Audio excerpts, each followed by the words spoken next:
Bonjour à toutes et à tous, ça me fait très plaisir de vous retrouver pour enfin un nouveau numéro, le premier de cette année 2022 de ma rubrique adaptation de jeux vidéo au cinéma. Il y a quelques jours, je vous faisais un post dans l'onglet communauté pour vous rappeler le retour de cette rubrique et vous dire à quel point je suis toujours aussi enthousiaste à regarder ce genre de film et à vous en parler. Eh bien, on commence cette année 2022 avec Mortal Kombat Legends Battle of the Realm, qui est la suite directe de Mortal Kombat Legends Scorpion's Revenge, dont je vous ai parlé sur la chaîne. J'ai abordé d'ailleurs plusieurs films Mortal Kombat, celui de Paul W.S. Anderson ainsi que sa suite. Vous pouvez aussi retrouver un live où, en compagnie de Nounou et Goto de OmniWalk ainsi que Charlie de Games 2A, nous avions décortiqué toutes les adaptations qui avaient été faites à la fois au cinéma, mais aussi les jeux vidéo, les séries et tout le reste. Et aujourd'hui donc, je vous parle de cet excellent film d'animation. Donc ne retrouvez pas des acteurs, ne vous attendez pas à voir des acteurs. C'est un film d'animation de 1h20 qui est d'une fidélité, d'une très grande fidélité au jeu, avec beaucoup de qualité. Et on commence donc par le synopsis. Cette fois-ci, on va avoir un nouveau Mortal Kombat, puisque Shao Kahn a envahi la Terre, il veut fusionner tous les mondes, et tout cela va se décider dans un nouveau Mortal Kombat, le 10e, l'ultime Mortal Kombat, qui décidera non seulement du sort de la Terre, mais de tous les royaumes, le Netherrealm, Edenia et tous les autres royaumes. Tout ça par Shao Kahn, qui va proposer à Raiden un compromis assez inattendu, ce dernier Mortal Kombat, et s'il le perd, il s'engage à se retirer. Bien évidemment, ils ne comptent pas perdre ce tournoi, ils vont demander la permission pour ce 10e tournoi qui réglera du sort de l'univers, ils vont demander la permission aux dieux anciens, qui vont accorder cette permission, et chaque camp va préparer ses guerriers pour cet ultime affrontement. Et on commence par le premier gros point positif. Déjà, c'est la même équipe que sur le film précédent. C'est réalisé par Ethan Spalding, qui avait fait un boulot formidable sur Scorpion's Revenge. Il revient. Tous les acteurs, que ce soit Joel McHale, Jennifer Carpenter ou d'autres, reviennent pour doubler Johnny Cage, Sonya Blade et tous les autres personnages. Donc on a la même équipe. On a le même style graphique qui m'avait beaucoup plu, vraiment, surtout les décors, plus encore que les personnages, que j'avais trouvé un petit peu anguleux au niveau des visages. Là, c'est vraiment les décors qui m'avaient impressionné, et dans cette suite, les décors sont toujours aussi beaux, les couleurs sont magnifiques. On y retrouve la violence des jeux, le gore à l'état excessif, hein, en même temps c'est l'ADN des jeux. Certes, ça n'est pas nécessaire pour prendre du plaisir à voir le film, puisque beaucoup se sont régalés, moi le premier avec Mortal Kombat de Paul W.S. Anderson, et pourtant il n'y avait pas de violence. Ceci dit, si on veut être totalement fidèle à Mortal Kombat, c'est d'une extrême violence, d'un gore absolu. C'est pas pour rien que ce film d'animation est interdit aux moins de 16 ans. Bref, tout ça pour vous dire que le premier des gros points positifs, c'est les nouveaux personnages. Alors on va avoir les deux personnages, je vais vous faire la liste des personnages d'un côté et de l'autre, mais on va aussi avoir des personnages en périphérie qui ne sont pas directement impliqués dans le Mortal Kombat, et c'est peut-être là un des aspects les plus intéressants et des ajouts de ce film. Alors au niveau des gentils, on retrouve Liu Kang, Raiden qui cette fois-ci va demander la faveur aux dieux anciens de combattre en tant que mortel dans le Mortal Kombat. On y retrouve bien sûr Johnny et Sonya, Jax, mais aussi Striker, un petit nouveau, ainsi que Kung Lao, le cousin de Liu Kang. Et au niveau des gentils, alors, gentils, certes, ambigus à peu près tout le long du film, mais qui finissent par vraiment pencher du côté des gentils, Scorpion et Sub-Zero, mais non pas le Sub-Zero du film précédent, qui était mort, tué par Scorpion, par vengeance, par erreur, qui s'était fait manipuler par Quan Chi, mais cette fois-ci le frère de Sub-Zero, qui fait partie du clan des Lin Kuei. Et les Lin Kuei, c'est le plus gros, pour moi, le plus gros point positif, mais je vais y arriver dans quelques instants.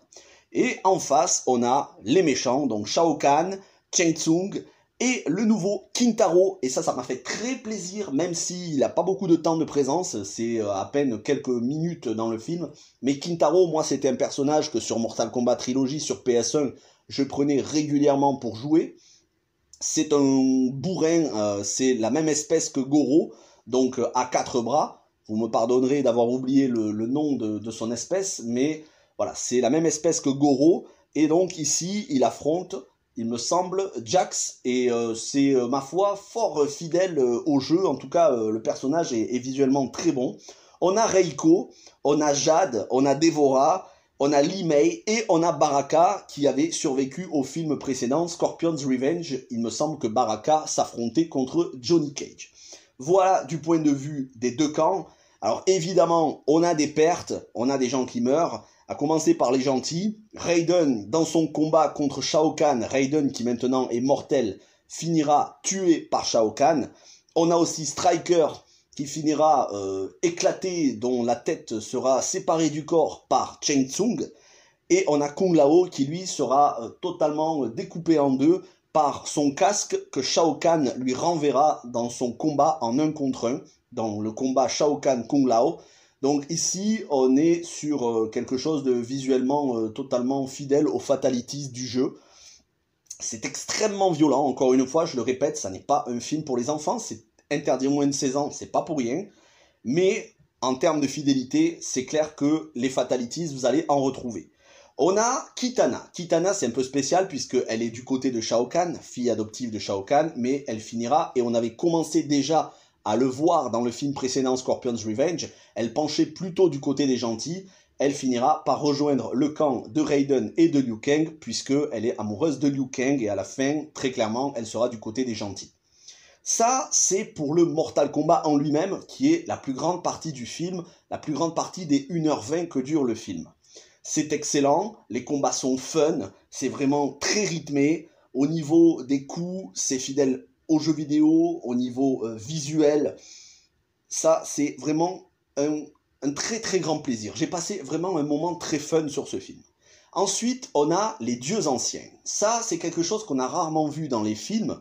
On avait commencé à le voir dans Mortal Kombat Destruction Finale, Mortal Kombat Annihilation, la suite du film de Paul W.S. Anderson qui malheureusement est très mal aimé, que moi j'apprécie.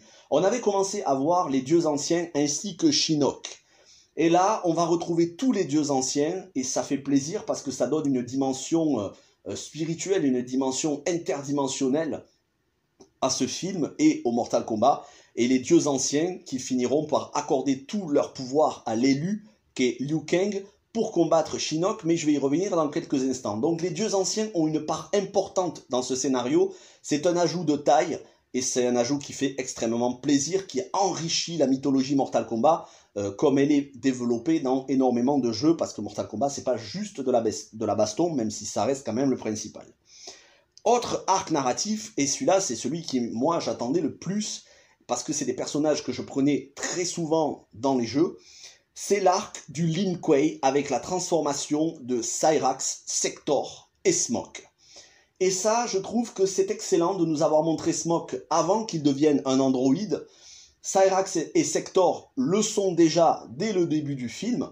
On apprend que c'était des ninjas du Lin Kuei avant d'être des androïdes, mais qu'ils ont été transformés par le grand maître du Lin Kuei. Et Smoke sera capturé par Cyrax et Sector, qui ne sont plus maîtres de leur esprit et de leur corps. Et lui aussi sera transformé en androïde. Et c'est là que c'est intéressant, où il y a un petit peu plus de profondeur que de superficialité. C'est que Smoke et Sub-Zero, le frère de Sub-Zero, donc celui qu'il y a dans ce film, ben, c'est des amis à la base. Et là, on va voir que Smoke a perdu totalement son humanité, ne reconnaît pas Sub-Zero, s'en prend à lui, il n'y a plus aucune trace d'humanité. Le Smoke qu'il y avait en début de film en tant qu'humain ninja a totalement disparu au profit d'un androïde qui est Smoke, qui a les mêmes capacités de combat, mais totalement dénué de toute trace d'humanité ou de conscience.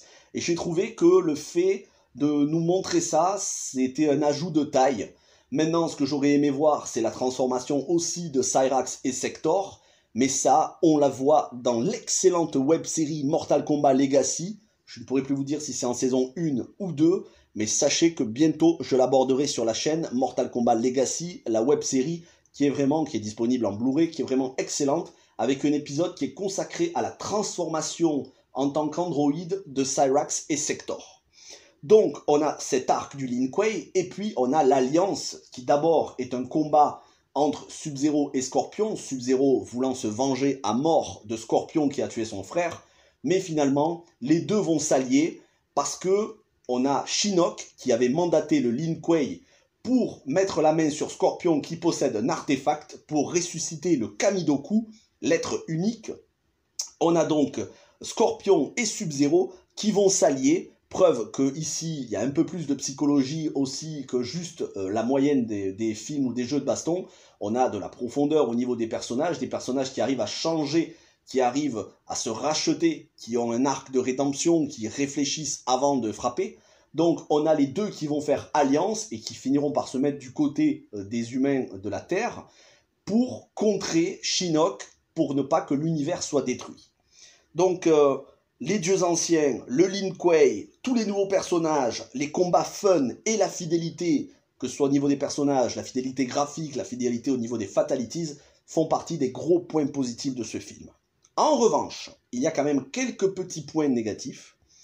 Je commencerai avec celui qui m'a paru le plus évident, c'est l'humour de Johnny Cage. L'humour de Johnny Cage, c'est un humour qui est très lourd, qui peut très vite devenir agaçant. C'est bien quand il est dosé. Malheureusement ici, il est beaucoup trop présent et désamorce des situations tragiques ou dramatiques qui auraient pu être encore plus dramatiques et encore plus prenantes si cet humour n'avait pas tout désamorcé, cet humour bas du front, en dessous de la ceinture. C'est bien dommage, c'était déjà un point négatif pour moi dans le film précédent, mais à la rigueur, ça passait. Et cette fois-ci, ils auraient vraiment dû faire un équilibre au niveau de l'humour, avec moins de blagues, un peu plus de sérieux de la part du personnage. C'est dommage, pour moi ça entache un petit peu le film, mais rien de frustrant non plus.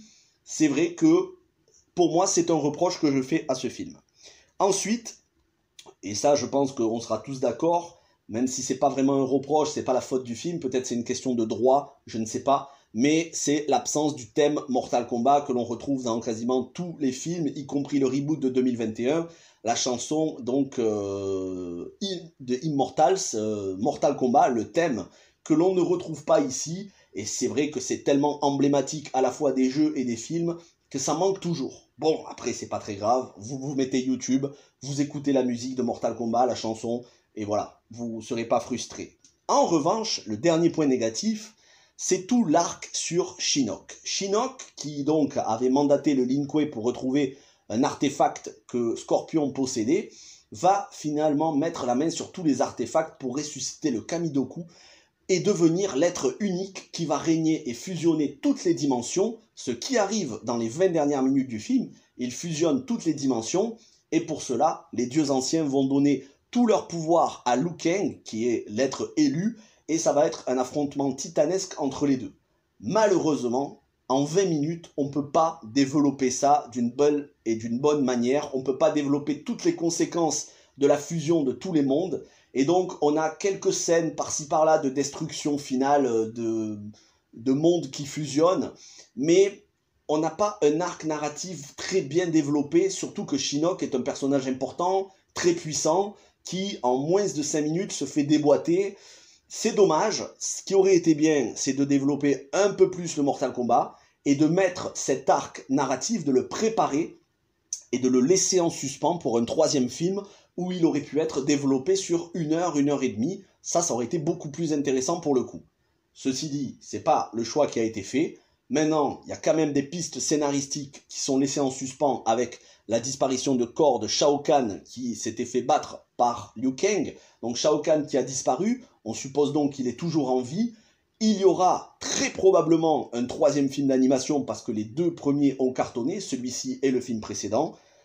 C'était en tout cas un plaisir de regarder ce film. Comptez sur moi pour vous parler de tout ce qui existe en Mortal Kombat en film et en série, que ce soit le Mortal Kombat Conquest, la série de 22 épisodes ou 20 épisodes qui était sortie dans les années 2000 avec Paolo Montalban et Daniel Bernard, donc Kung Lao, Siro et Taja, avec Christina Loken à l'époque. Ce sera abordé sur la chaîne, tout comme sera abordé les web-séries, les 2 saisons de la web-série Mortal Kombat Legacy. Voilà ce que je pouvais vous dire sur ce nouveau numéro adaptation de jeux vidéo pour cette année 2021. Sachez qu'on se retrouvera très vite pour 2 autres numéros dont je vous ai parlé dans l'onglet communauté. Et je vais, encore une fois, je le dis, aller voir l'onglet communauté parce que je vais beaucoup communiquer avec vous là-dessus sur toutes les rubriques, en particulier les adaptations de jeux vidéo.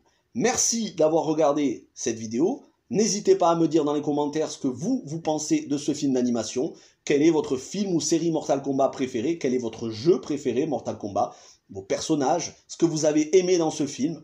Probablement vous ne serez pas forcément d'accord avec moi sur tous les points, mais c'est toujours intéressant d'avoir votre avis. Donc n'hésitez pas, et moi je vous dis à très vite. En attendant, portez-vous bien, et n'oubliez pas, et ça c'est pas de moi, le gaming c'est la vie.